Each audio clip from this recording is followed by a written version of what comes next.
देखो बच्चों, पाठ क्रमांक 10 रात का चौकीदार हम आज देखने वाले एक पूरक पठन है। इसके लेखक है सुरेश कुशवाहा यानी या फिर उनका नाम है तन्मय। तो परिचय में देखो कि जन्म 1 जनवरी 1955 में खरगोन मध्य प्रदेश में हुआ था और उनका परिचय है। तन्मय जी कवि लेखक के रूप में प्रसिद्ध है। उनकी रचनाएं विभिन्न पत्र पत्रिकाओं में छपती रहती है। प्रमुख कृतियां में अक्षरदीप जलाए ये बाल कविता संग्रह है, छोटू का दर्द कहानी है और शेष कुशल है काव्य संग्रह आदि उनकी प्रमुख कृतियां हैं।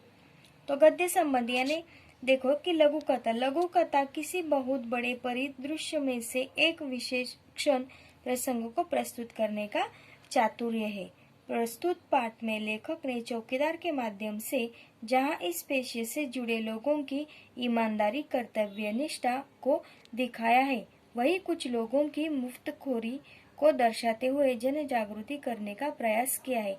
यानी कि इस पाठ में क्या किया है लेखक ने कि चौकीदार वो एक बहुधा निरीह प्राणी होता है। वह मजबूरी में अपना घर चलाने के लिए खतरा मोल लेकर लोगों की रक्षा करता है और अपनी रात की नींद हराम करता है, पर कुछ लोग इस बात को नहीं समझते और उसका शोषण करते हैं। प्रस्तुत पाठ में एक ऐसे ही ईमानदार और कर्तव्यनिष्ठ एवं सीधे साधे चौकीदार का चित्रण किया गया है। तो आगे देखो कि इस पाठ में देखो कि दिसंबर जनवरी की हाड़ कंपाती ठंड हो, झमाझम बरसती वर्षा या उमस भरी गर्मी की रातें, हर मौसम में रात 12 बजे के बाद चौकीदार नाम का यह निरीह प्राणी सड़क पर लाठी ठोकते सीटी बजाते हमें सचेत करते हुए कॉलोनी में रात भर चक्कर लगाते रोज सुनाई पड़ता है। तो देखो, हाड़ कांपती यानी कि हड्डियों में कपकपी पैदा कर देने वाली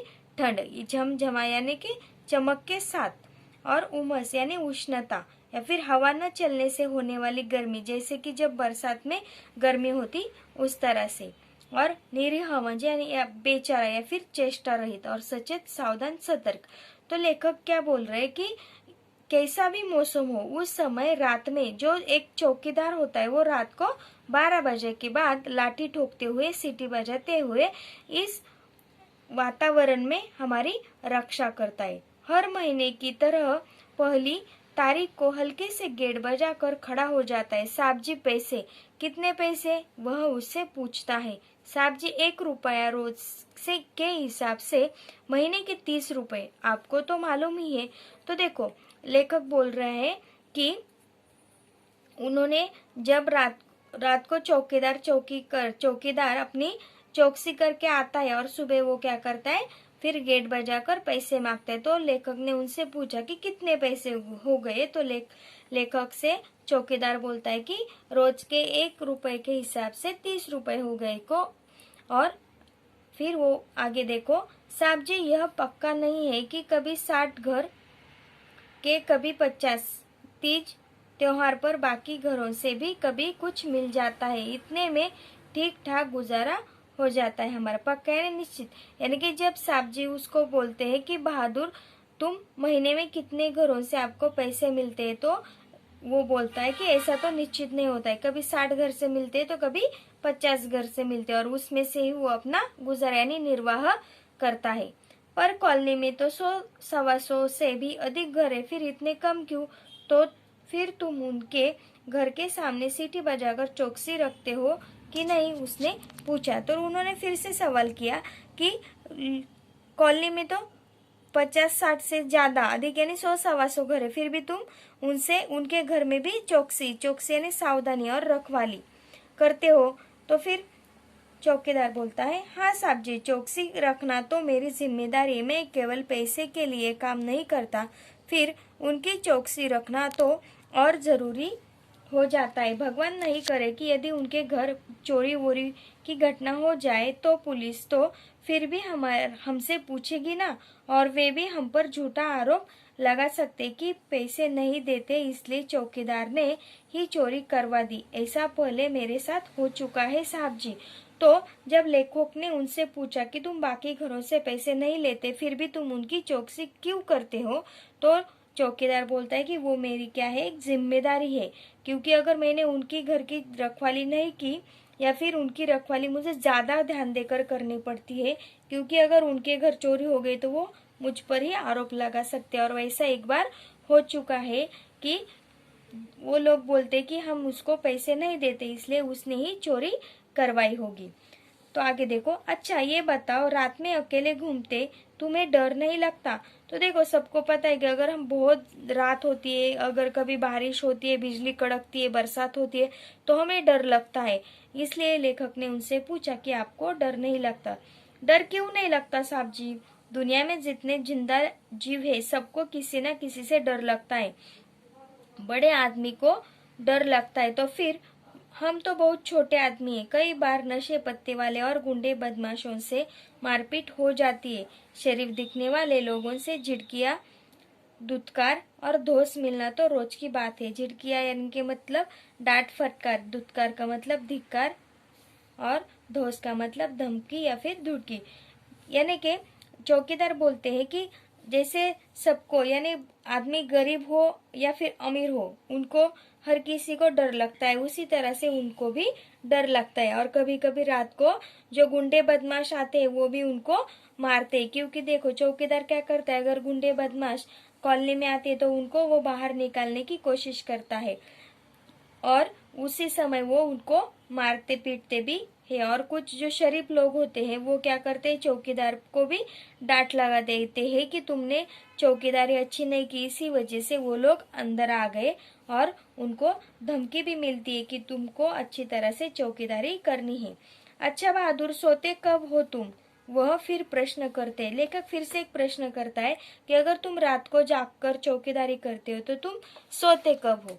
तभी साहब जी, रोज सुबह 8-9 बजे एक बार कॉलोनी में चक्कर लगाकर तसल्ली कर लेता हूँ कि सब कुछ ठीक है ना, फिर कल की नींद पूरी करने और आज रात में फिर जागने के लिए आराम से अपनी नींद पूरी करता हूँ। अच्छा साहब जी, अब आप पैसे दे तो मैं अगले घर जाऊँ। तसल्ली यानी के भरोसा या फिर यकीन। वो रात को जब चौकीदारी करता है फिर सुबह 8 से 9 बजे तक पूरी कॉलोनी में एक चक्कर लगाकर देखता है कि रात को कुछ गड़बड़ हो गई है या नहीं। यानी कि वो एक कॉलोनी में, पूरी कॉलोनी में घूमता है, तो जहाँ से शुरुआत करता है और जहाँ अंत होती है तो वो एक बार तसल्ली करता है और फिर वो अपनी नींद पूरी करता है।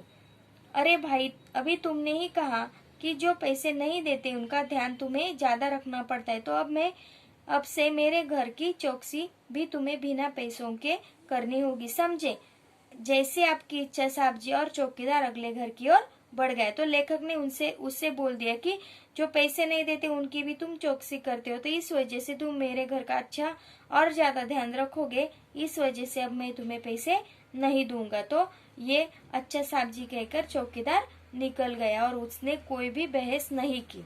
मैं सोचता हूँ कि बिना किसी ऊपरी दबाव अथवा नियंत्रण के एकाकी रूप से इतनी जिम्मेदारी से अपना कर्तव्य निभाने वाला, हमारी सुरक्षा की चिंता करने वाला, निष्कपट भाव से काम करने वाला यह रात का रखवाला स्वयं कितना असुरक्षित और अकेला है। तो नियंत्रण यानी नियम या किसी प्रकार के बंधनों में बंधना। एकाकी यानी कि यहाँ मतलब है अकेला। और निष्कपट यानी कि जिसके मन में कोई कपट ना हो, सीधा या फिर सरल। और असुरक्षित यानी कि जिसे कोई सुरक्षा ही न हो। तो देखो कि जिसे कोई भी सुरक्षा नहीं, वो किसी का भी रात को क्या करता है, उसे मार पड़ती है, कोई भी उसे धुतकारता है और वो फिर भी दूसरों की सुरक्षा के लिए क्या करता है, रात भर रखवाली करता है। तो ऐसे असुरक्षित और अकेले इंसान के बारे में वो रात भर क्या हो गए, सोचते रहे। मैं रात भर वह पो में रहा, ठीक से नींद भी नहीं आई। सवेरे उठने तक मैंने निर्णय ले चुका था। मैंने चौकीदार को बुलाया, उससे कहा मेरे घर की चौकसी करने का तुम्हें पूरा मेहनताना मिलेगा। चौकीदार ने सलाम किया और चला गया। मैंने चैन की सांस ली और उसके प्रति श्रद्धा बढ़ गई। यहाँ पर देखो उहापो यानी उधेड़बुन की, उनको जैसे कि रात भर वो सोचते ही रह गए। और मेहनताना यानी कि परिश्रमिक की, जैसे कि कोई जो धन किसी का कुछ परिश्रम करने के बाद मिलता है और श्रद्धा किसी के प्रति होने वाले आदर की भावना। तो देखो लेखक क्या बोलते हैं कि वो रात भर ये सोचते ही रह गए कि चौकीदार रात भर रखवाली करता है और तो इसलिए उसको उसका मेहनताना मिलना चाहिए। इस वजह से उन्होंने सुबह फिर से उसको बुलाकर उसको पैसे दे दिए और इसलिए उन्होंने क्या की, चैन की सांस ली। चैन की सांस लेना यानी आश्वस्त होना। तो देखो इस पाठ का आप अच्छी तरह से अभ्यास कर लिए और श्रवणीय, पठनीय और संभाषणीय में, लेखनीय और मौलिक सृजन में और आसपास में जो दिया है उसका भी आप लेखन कीजिए और वाचन कीजिए। धन्यवाद।